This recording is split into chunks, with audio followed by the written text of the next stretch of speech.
Unemployment surges to over 30 million in 6 weeks.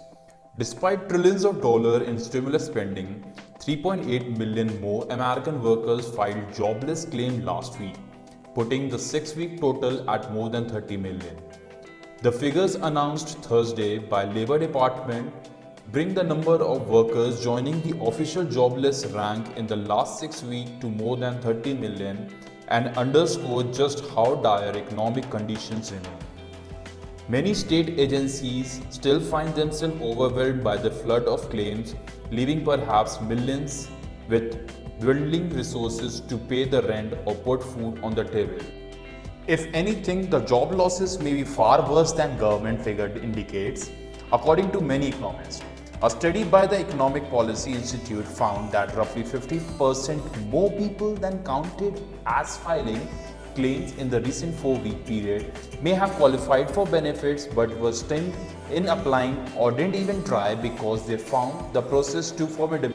The state unemployment system that was supposed to help millions of jobless workers were full of boxes to check and mandates to meet that couldn't possibly apply in a pandemic.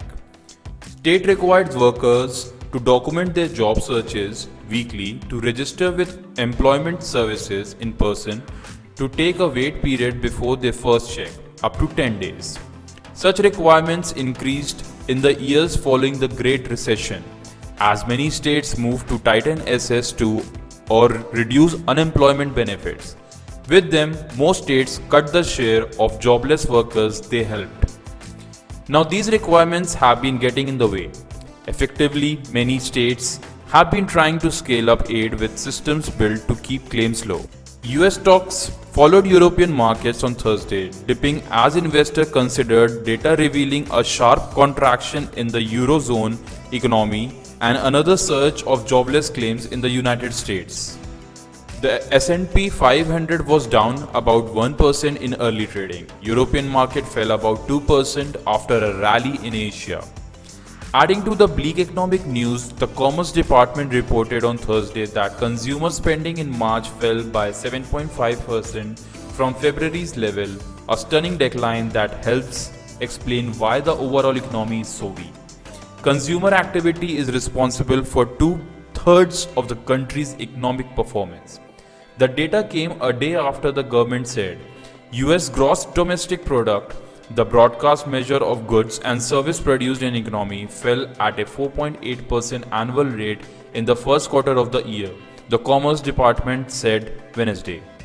This is the first decline since 2014 and the worst quarterly contraction since the country was in a deep recession more than a decade ago. On Wednesday, the S&P 500 had gained nearly 3%, lifted by news that the drug maker Gilead Sciences had seen early results that its experimental drug remdesivir could speed recovery in patients infected with the coronavirus. A steady climb has lifted the S&P by more than 31% since its March 23 low. The federal guidelines put in place to slow the spread of the virus by encouraging people to curtail nearly all public life are set to expire today, that is 30th of April 2020.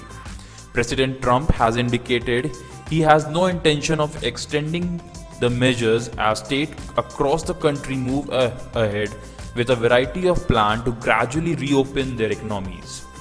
They will be fading out because now the governors are doing it, Mr. Trump told reporters on Wednesday, referring to the restrictions. The White House was trying to project optimism even as the country surged past 60,000 deaths and was still recording well over 1,000 fatalities a day.